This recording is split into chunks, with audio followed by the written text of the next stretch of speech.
Good day, subscribers. Welcome back to the Contrarian, everybody. For the last decade, if not more, we've been told that EVs are the future, that we're all going to be driving electric vehicles at some point. And in recent years, it looks like, companies and consumer demand has been going in that direction. Up until recently, of course. And there's a few things I want to talk about with EVs and kind of why, in my humble assessment, it'll probably be a lot more delayed of a process of getting to a much more electrified, just state of the economy, looking at the Western world. So first off, this last week, Hertz announced that they would be selling a third of their electric vehicle fleet, around 20,000 EVs. And Ford, just a few days ago, announced that they will also be decreasing production of their F-150 Lightning, which is their electric truck, just due to a lack of consumer demand for their truck. So, we've seen this with some other EV makers as well, just announcing, that they're not going to be making as many EVs as they anticipated. And this is, of course, due to a lack of consumer demand for a few reasons. But first off, looking at a company like Hertz, they're having to go through the whole economic reason and, analysis behind EVs versus gas vehicles and, internal combustion cars, which they are going to be basically replacing a third of their electric fleet with ICE vehicles again. So basically just kind of de-electrifying their fleet for a variety of reasons. I mean, they cited very high collision repair costs, which does not surprise me at all. It costs a lot to have a vehicle like a Tesla or whatever EV replaced, even for very minor damage. Just the costs associated with ownership of EVs is still a lot higher than ICE vehicles. Even though it's, a lot cheaper to charge your vehicle at your house, it maybe costs $5 in electricity per month versus, however much you're paying on gas per month. But the total cost of ownership of an electric vehicle is still higher. I mean, looking at insurance, if it has any issues, where do you get it repaired? Repair costs once it is there. They can, in theory, be a lot less maintenance associated with an EV just because it's a lot less complicated. I mean, you're dealing with a lot less moving parts. So in theory, Tesla is correct when they say that, you should expect less maintenance overall with their vehicles. However, when things do go wrong, it is oftentimes a much bigger headache to actually have things fixed. So, I mean, looking at a company like Ford cutting their production, and then even looking at a big auto manufacturer like Toyota, they've never really gotten into EVs. They're, manufacturing a lot of plug-in hybrid electric vehicles, which consumers actually have wanted in the last year. They've wanted their RAV4 plug-in hybrid, their new Prius hybrid that is, plug-in, meaning you can plug it in and drive it maybe 40 or 50 miles on pure electric prior to a gas engine kicking in and extending the range significantly. So that does add a lot of benefits. You can probably incorporate most of your driving day to day just on electric alone, so you're not really buying that much gas. But on the longer road trip, things like that, you don't have to worry about, are there charging stations in between? How much time are we going to have to stay at this charging station?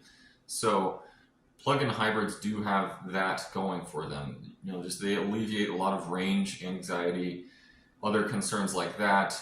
Of course, because it's Toyota, I would expect that repair costs on these plug-in hybrids is probably lower than something like a Tesla, which, depending on where you live, can be harder to have repaired for even just some simple damages. But, mainly looking at why EVs are still expensive, there was always the anticipation that with mass production would come a decrease in cost. And that has happened with a lot of the components that are in electric vehicles. I mean, you look at what it cost to build some of Tesla's first vehicles, it was a lot higher than where it is now.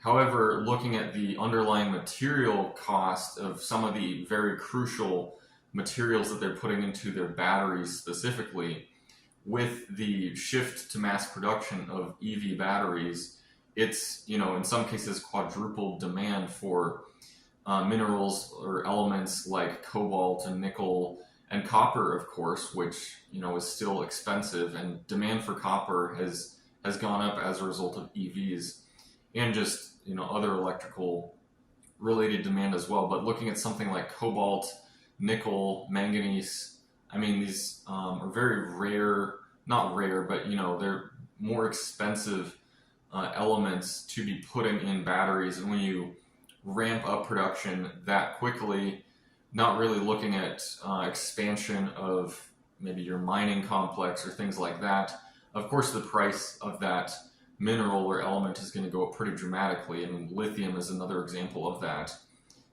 So, I mean, with the increased production, mass production of EV batteries, yes, it has taken down costs associated with producing the batteries.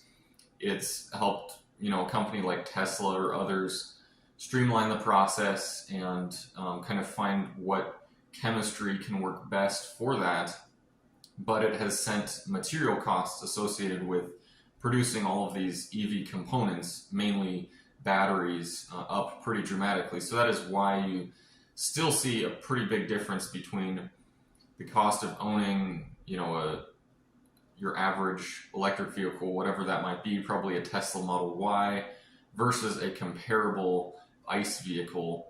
Your upfront cost is going to be higher, even with the federal, incentives that are still in place, which that's a whole different topic altogether. But it's surprising that the federal government is still incentivizing a company like Tesla, even though they've exceeded all of their kind of initial production targets at which these programs would typically be cut off. So all that being said, if that federal subsidy were to go away, all of a sudden you'd be looking at a much bigger upfront cost, and then a larger cost of ownership as well. I guess in theory, depending on where you live, of course, that might be a little different. If you're in a larger city, there's a Tesla service center right there, versus living in a rural location and then, there's not one for 1,000 miles. It is different for people depending on where you are. But, looking at consumer demand, ability of consumers to spend $40,000 or $50,000 on a new vehicle, that's also been hit in the last year. I mean, interest rates have gone up dramatically on auto loans, so all of a sudden your monthly payment's a lot higher for a Tesla Model Y. So that's taken consumer demand down. Consumers are having to kind of re-examine the whole EV, is there really anything there for them? I mean, for a while, I do think there was a decent amount of hype built into it. Of course, Tesla, a company like Tesla, was saying, oh, if you buy an EV now, it's going to be capable of full self-driving, and then you can have it go around being a taxi service for you. And, something like that is probably, a decade away from now, if it even ever happens. I mean, mainly looking at the technology and where that would need to go for actual full self-driving to really happen, but also looking at legislation and actual laws about it. So it is still a pipe dream. Elon Musk has, of course, been saying that full self-driving would happen this year for the last 10 or more years now. So, there's been a lot of hype and just kind of unrealistic expectations baked into the cake as well with EVs.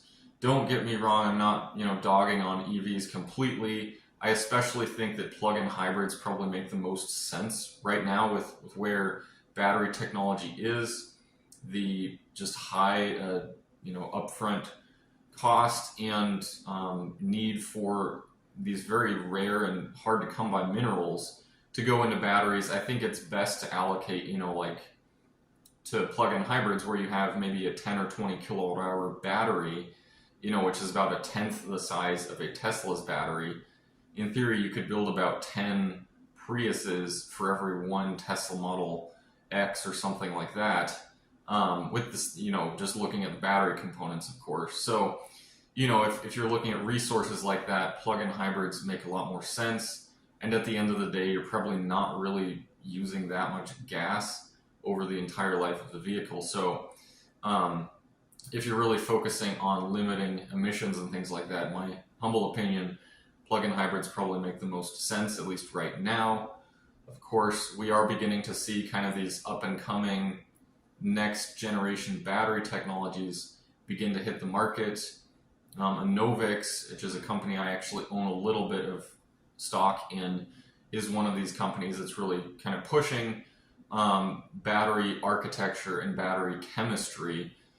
That's a whole separate video, but Novix has really innovated in some pretty cool ways to alleviate a lot of the existing issues that batteries have, of which there are many. So, we'll really have to see where that technology goes. If Novix was able, if they're able to scale up production pretty aggressively to where you could have some of their batteries be in like a plug-in hybrid, all of a sudden you could probably have a battery pack that's much lighter, has longer lifetime, doesn't have risk of just spontaneously combusting, things like that. So there's some important problems that still need to be solved with battery technology in particular. But yeah, looking at Hertz, Ford cutting production, Toyota not going into full EVs yet, let me know what you think about this entire topic in the comment section below. I'd love to know what you think about EVs. Are they the way of the future? Is it going to take a while to get there? I'd love to know what you think, and I hope to see all of you again.